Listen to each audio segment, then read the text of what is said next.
Hi everybody, this is Bev, Clarkovision, and Happy New Year, and welcome to my review, if you like, of 2021 musically.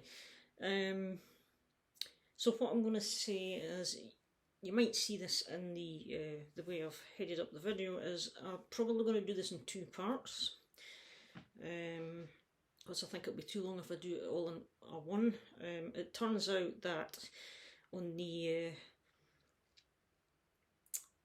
pulling everything out and getting it ready for showing in the videos, I amassed a total of 48 new 2021 releases in my collection. 48, which I think beats last year. I'm sure last year I was about 31 or 33. So yeah, it's definitely been a good year for music. I think we'll all know that. And I've seen a few other people's 2021 year-end videos, and you know, they have a lot of stuff that I don't have, and I've probably got stuff that they don't have, so loads and loads of variety out there to pick and choose from. And yeah, in amongst this lot I've got, I think 5 of them are EPs. So I've included them as well. This video for me is purely new material released in the year 2021. I'm not including reissues of older albums, you know, that were put out last year, or if something was only on CD and it was the first time on vinyl last year, I'm not including that either. It's purely music that was newly written and due to be released as a new album in 2021. So 5 of them include EPs, and I think there's one, I think it's just one as a live album, but it's new material anyway. So it was recorded in 2020 and released in 2021. So I have my paper here. It's all kind of rock and metal related, and hopefully you'll stick with me. So my plan is to have the first 24 in this video and the second 24 in the second part. Now I have rearranged them in order of release date. So I'm going to do it, you know, from January through December. I had a couple out of order in places, so I've got wee sticky things, and it'll be CDs and records, a mix of both. And I just hope I managed to do this right without getting confused, but we'll see how we go. There is no editing, no frills, none of that kind of stuff. This is just me. Love the t-shirt, by the way. Thanks, Jim. Right, so we'll crack on. So on the 15th of January 2021 was, I'm going to put that out the road, my first release dropped, and it is from band from Belgium, and it is the band Fire Force and their album Rage of War. I don't quite know how I want to place this. Just sit that there now, because I can't read it when it's too far away without my glasses very easily. So Fire Force, Rage of War, and these guys are from Belgium. The kind of, I would describe this as, what have I got here? Kind of across the new wave of traditional heavy metal with elements of power and elements of speed metal. There's a lot of fast-paced, high-energy, you know, speedy drums and stuff going on in this. And it's on Rock of Angels Records. Yep, and it's really good stuff. So that was the first one.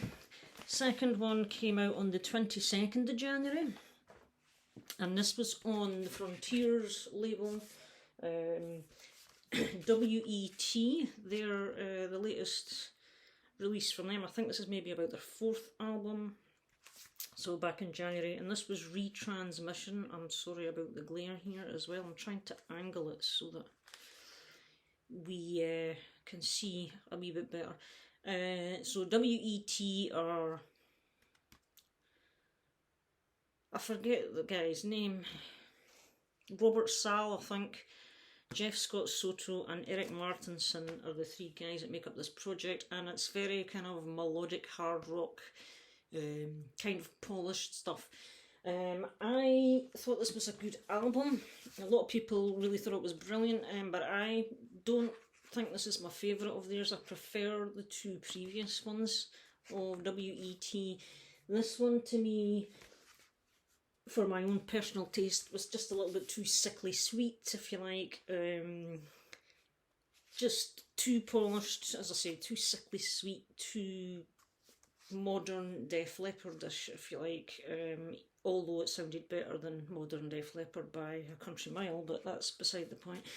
Just a wee bit too much, so I haven't gone back to that one as often as I maybe would have otherwise. So that's first two down. Next up on the list, I think a few people have shown this one that I've seen already. So we're on the 29th of January now, this one dropped. Accept and Too Mean to Die. Their umpteenth release, obviously Nuclear Blast, and I really enjoyed this. I remember leading up to its release, I wasn't overly excited about it. I wasn't expecting anything too amazing, but what I was surprised at was how much I really did like this. Fantastic, straight up modern Accept, you know, just the true heavy metal kind of vibe going on. And one of my favourites happens to be the song The Undertaker, which is a kind of a slower paced, but I just think that's a really good song, so Accept. After that one, we have another record, and again, Pounder, kind of just a random discovery. I think I came across them on YouTube, and it was interesting because it was around about the same time as a couple of other people in the VC picked up on this as well. I know the Rock Scout was one, and it was around about exactly the same time I had discovered them as well. And I remember Jim Davies talking to me about them as well. I think he might have sent one to Cloudy, perhaps. But yeah, so Pounder are a band from the US, and this is Breaking the World, and it's kind of traditional heavy metal again, very much influenced by the new wave of British heavy metal, but on a more modern sort of, you know, modern traditional metal kind of vibe, but really good stuff. So that was Pounder. And I'm just trying to keep myself going in the right order here, you see. So next up, are we still in January? We're still in January, also on the 29th. In fact, I had 4 records dropped on the 29th of January, so that was Accept and Pounder. Then we have this band here, another one I just discovered, a German band called Black and Damned. Newish band. This was, I think, their debut. Heavenly Creatures. Again, just traditional style, new wave of traditional heavy metal kind of style. Just classic metal with a modern sound, obviously. Again, excellent stuff, and it's also on Rock of Angels Records, which was the same as the Fire Force one, same label. But yes, excellent stuff. Another one I'd highly recommend. Where are we now?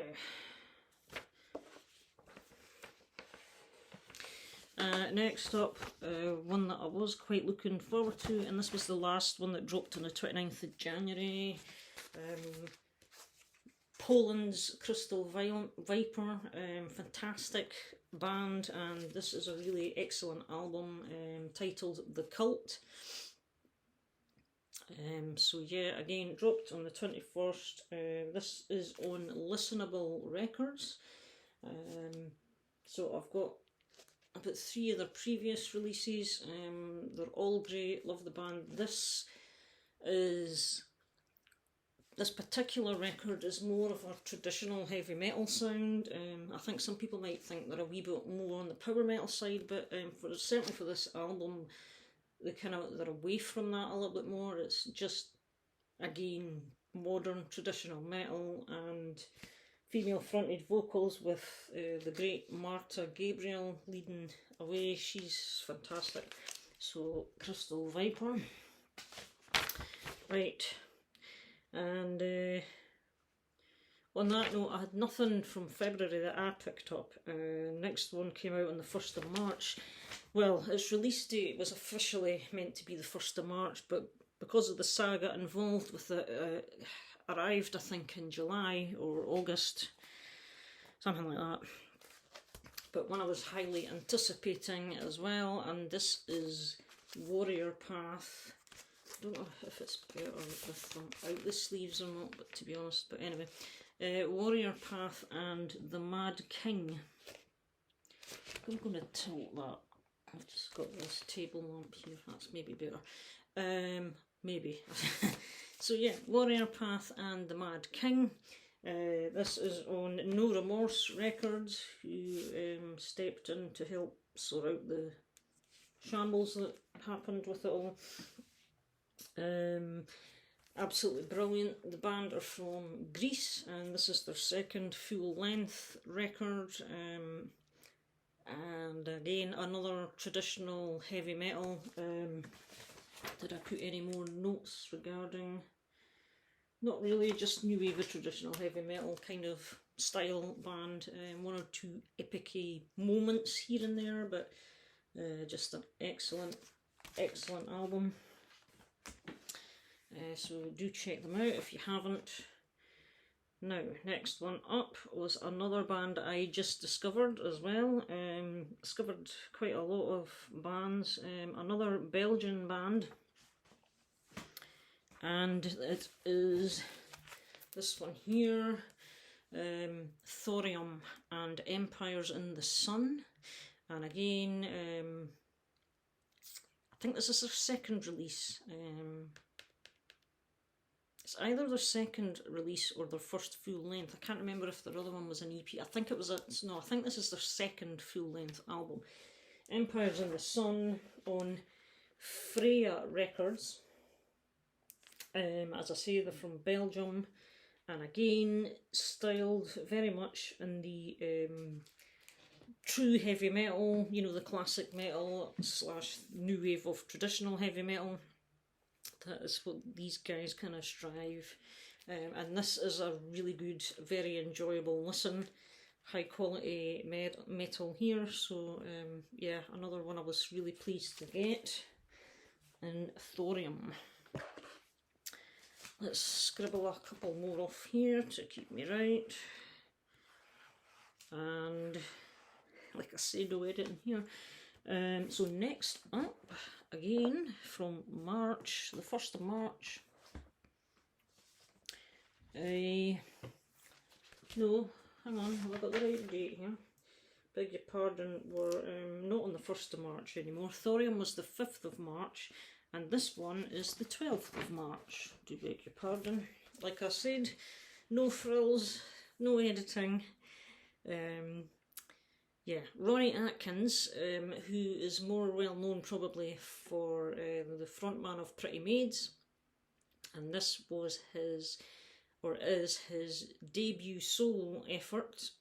He was inspired to release this after his diagnosis with cancer, stage 4 cancer, I believe, early 2020, or was it late 2019, and I think it was early 2020, and so he spent a lot of that time just writing music, and figured he would just go for it and release a album. It's a really good album, I quite enjoy it. It's just melodic hard rock basically. I would say not quite as raw and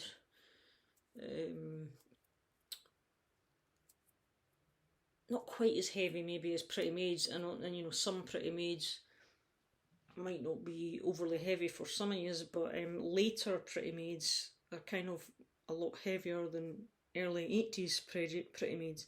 But yeah, I would definitely say kind of Pretty Maids like, but it's also not Pretty Maids like as well. You know, it sounds like Pretty Maids because of Ronnie's voice, but the songs are kind of more his own thing, and it's a really enjoyable, good, solid hard rock album, and I was pleased to pick that up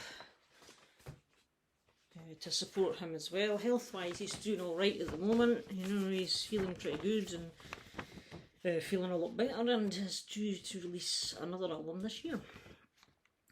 So the next one I picked up, number 10 we're at here. Another exciting band that I really enjoy is this one, Orden Ogan. So these guys are from Germany.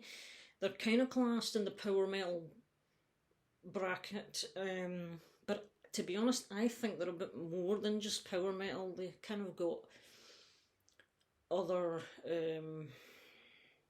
dimensions, dynamics, what am I trying to say, elements in their sound as well. They are a bit power metal-y, but I think they're also a very modern, fresh heavy metal sound as well.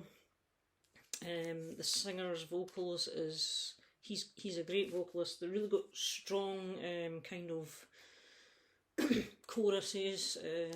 Just a great band all round, very talented. And this was Final Days. It's kind of a futuristic sounding album themed on, you know, the end of days kind of thing, end of the world and all that kind of stuff. So really good release from Orden Ogan, and that was March. That one came out on the 12th of March as well, same day as Ronnie Atkins. Then on the 19th of March, this is the live album that came out, and I really wanted to buy this for a couple of reasons. One, because I love UDO, and two, because it's kind of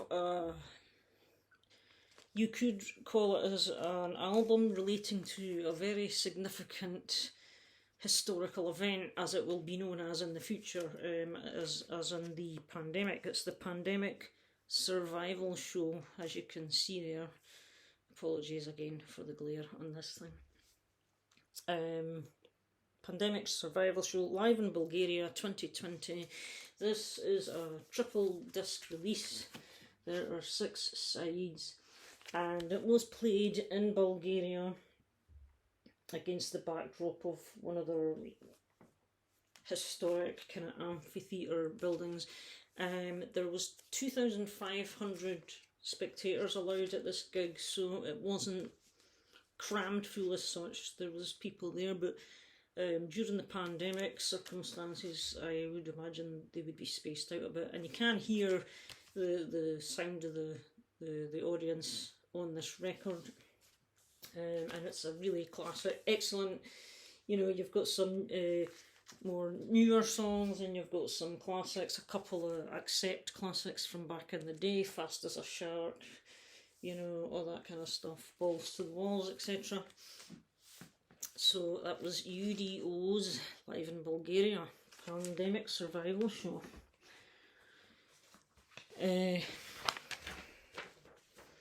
So that takes care of those ones.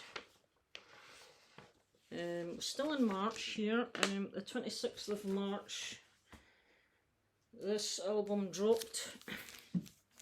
Classic Italian metal band. They've been around for a good while, and I would probably class them as kind of old school, early power metal-ish, maybe. They kind of, they write about, you know, fantasy kind of lyrics, Vikings, you know, warriors, that, you know, battles and stuff like that. I guess you could say they might put you in mind a little bit of Manowar perhaps, but I don't know. I don't really own anything by Manowar, but it may make you think of them in a little bit. I've put them down as kind of a mixture of epic power and traditional modern sounding metal all together. As I say, they're from Italy. Punishment 18 Records, and it just came out at the end of March, so there you go. Then one of my later releases that I picked up from the year, and one that seemed to surprise a few of my fellow metalheads in the community, plus it's also surprised myself in a way, is this one by Bewitcher. Cursed Be Thy Kingdom is the title. I'm just trying to see what the best position to hold this thing in. So yeah, Bewitcher are an American band, and they're kind of described as blackened, well, their earlier albums I believe, blackened speed metal, blackened thrash, I don't know. This is the first and only album of theirs I've heard, and what drew me to them was certainly not the vocals, because I would describe this as blackened, if you're referring to the vocals, blackened traditional heavy metal, because it's really, that's what the music really is. It's like classic traditional sounding heavy metal tunes with these blackened kind of growly vocals, and you know, the vocals don't really appeal to me, but I got this on the strength of the music and the guitars alone. I think they're absolutely fantastic, and honestly I do feel if they had a proper singer singing over the top of this, it would probably be one of my absolute picks of the year. It's really, the music's fantastic, I love it. The guitar work, it's really quite some just really nice guitar pieces that have got sort of feeling in the solos, which is really nice, and that's exactly what to me the vocals lack. But that's just my opinion, because I'm not a fan of that style of vocals. But yes, very happy to own this, and it has been listened to a few times and probably will continue to be listened to. So Bewitcher and Cursed Be Thy Kingdom. Then next up, we're into April now, as I say. That was the first April one that dropped for me, followed by this one. Nightfire are the name of the band, a new wave of traditional heavy metal band, and the record is called Shattered Lands. And another German band, and really good band, and again it's just another kind of new wave of traditional heavy metal type of band with their musical style. Again, really good stuff, very enjoyable. In fact, is this, let me just see, I think this might be an EP, and I've just forgotten to note that, because in my organising of all this, I didn't really look at the back of this one. But yeah, there's only 5 tracks, and so this may be classed as an EP. I honestly can't remember, but Shattered Lands is what it is, and it's definitely worth checking out. What's this Charming Man Records. Never heard of that label before until I picked this up either, but yeah, so that's Nightfire from Germany. Now, next up is another CD, and it is a band from Poland, and these guys are called Ironbound, and this record of theirs, The Lightbringer. Excellent album again, solid traditional heavy metal, very much influenced by Iron Maiden, I would say, because there's a lot of Maiden-esque parts that in the songs you can sort of hear an Iron Maiden kind of vibe going on in a lot of the music here, which isn't a bad thing really. It's always good that a band's influenced by Maiden, isn't it? And I read a review on it once, and somebody mentioned that very much on the Blaze era of Iron Maiden, Blaze Bailey era, a lot of that going on, but I can't really comment on that myself because I haven't heard the Blaze albums, so I can't really make a comparison or pick out anything that I might find similar. But perhaps, I know, is it Grant? Yes, Grant. At G-Rock, you're a big Blaze Bailey fan, so you may wish to investigate these guys to see what you think. Ironbound, The Lightbringer, great traditional sounding modern heavy metal on Ossuary Records. So that is that one. What's next, people? So we're now on to the 16th of 24. Gee. So the next one is one of the ones I put out of order because I didn't realise. Now this one I just got in before Christmas. This is one of Jim Davies and his VCLT to me from Santa Jim. It's the Legend of Valley Doom, Marius Danielson's project, and it's part 3. So part 3 of this trilogy was released on the 7th of May 21, and I can't really say much about it because I haven't had a chance to listen to it, but I thought I would just throw it in there. And it's kind of epic, melodic power, orchestral, operatic metal kind of stuff. Where are we next? Next up is another one I got gifted in a VCLT from Matthew Weir. Burning Witches and The Witch of the North. This is their latest, obviously, from last year. Now this is the first album I've ever had for Burning Witches, so I'm not sure in comparison to the earlier ones how good it is. They're from Switzerland, and they're kind of described, I would say, they're very much on the traditional sounding you know, heavy metal, true metal, kind of modern sounding classic heavy metal, if that makes any sense. So that's Burning Witches, The Witch of the North. And then I picked up, this is one of the EPs that I have got marked as an EP, Love Bites, Japanese all-female metal band. And this is Glory, Glory to the World, which dropped on the 28th of May as well.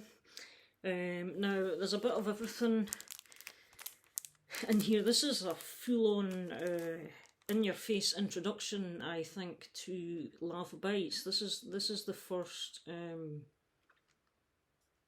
piece of their catalogue that I've owned and really listened to in any great detail, and it's... what a talented bunch. They're really excellent stuff. I detected a bit of, you know, new wave traditional metal, power metal, symphonic in there. There's even, you know, some neoclassical pieces in there, orchestral parts, just amazing guitars, fast and furious, you know, and then the slower parts. It's got a bit of everything. It's a 5 or 6 track, 1, 2, 3, 4, I can't count very well. There's 5 tracks on this EP, Glory, Glory to the World, and it's excellent, very enjoyable. And now, as we move into June, next one that dropped is the 4th album by this band, Hammer King, who are they Swedish? Yeah, they're from Sweden, this band Hammer King, and they're basically, again, new wave of traditional heavy metal. As I say, it is their 4th release, but it was their first signed to Napalm Records. Excellent stuff. Again, very enjoyable. I have 2 of their first 3. Still to get their debut, but I've got the other 2 as well. Really good band. Again, just excellent traditional / power metal. Kind of a bit mixture of both, I would say. The kind of modern metal with some elements of power metal within. Just a really good, enjoyable listen. So that's that, and that. And then again, back to the Frontiers label and another project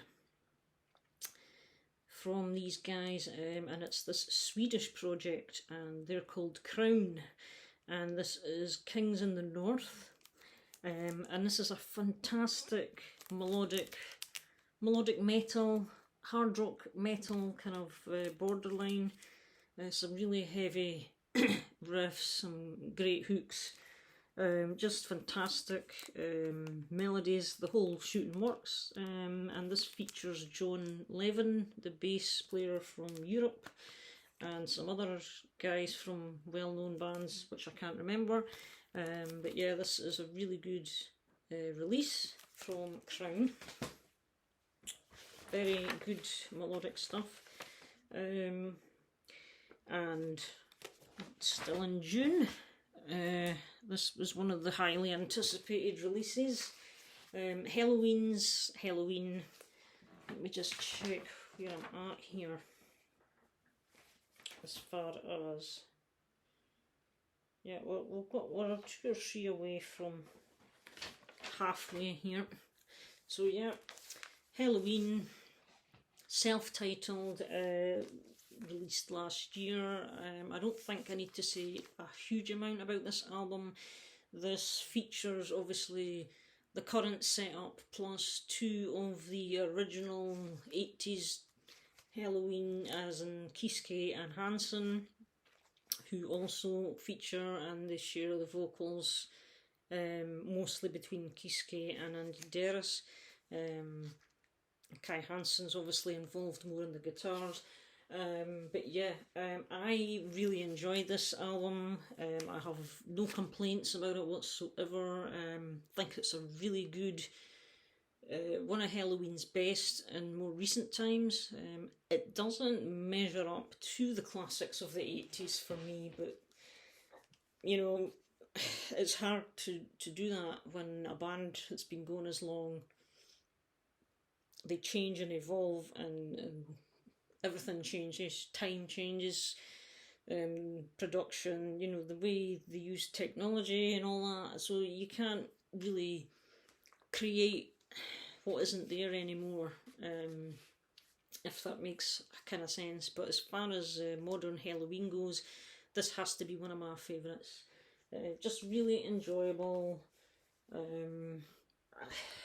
Like most people, Skyfall, I think that's one of my favourites on the album. What a classic track that is. It's fantastic.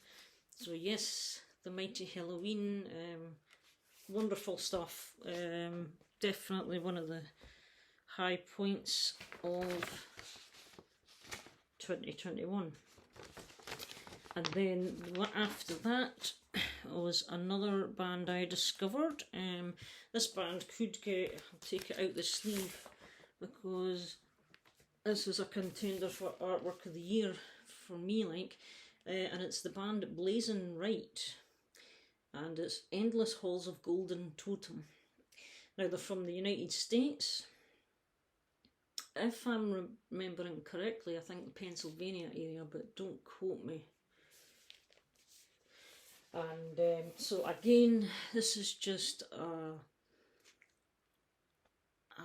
kind of traditional heavy metal kind of band with sprinkling of epicness here and there. Quite a moody sounding album in places. They kind of have their own sort of trademark on it, and I think the vocalists maybe got something to do with it. It's a deeper, lower sounding vocal singing voice that the guy has, which is kind of atmospheric in its own way. But yeah, just a great modern traditional metal band, and it's a really great album, definitely worth checking out. So Blazing Right, there we are. And then after that, one again I got, it was basically a Christmas present to myself, this one. So it's a fairly recent edition, Lucifer's Hammer from Chile, new wave of traditional heavy metal, and the album The Trip. Now this band has a few albums out, so this is maybe album number 4 or 5, something like that.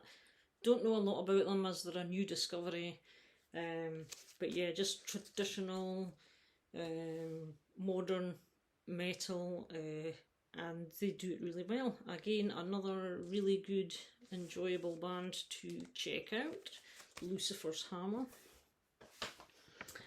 And almost there, what did I say, 24, so we're at number, I think we're at number, let me just check. We've got one more to go. Yep, one more, and then I'm stopping the video for the end of this part. And so the next one up is Emerald Rage and High King. Again, another band from the United States, is that right? Yes. From the USA, and this was released on the 6th of July, and I would describe these as they are another new wave of traditional metal. Yep, that's what that says in the kind of spine, but they're new wave of traditional heavy metal. There is a little vibe, again, sprinklings of kind of epicness and power metal here and there. Some of the tracks are quite fast-paced, very fast-paced, and they also remind me a little bit of some classic Running Wild, and the vocals, the singer reminded me a bit of James Hetfield and Metallica. And there's one track on here, track number 6, called White Stag. That's quite a thrashy sounding song to me. I think that's more of a thrash influence than the kind of traditional or power metal. But all round a really, really good, strong album. This is one of my favourites of the year again, and it came out on Stormspell Records. So again, do check them out if you're interested. Emerald Rage and High King. So that is it for part 1. Thanks for sticking with me, and sorry about the length, but hey ho. I just hope you're enjoying seeing all these records, and I'll be back in part 2. Bye just now.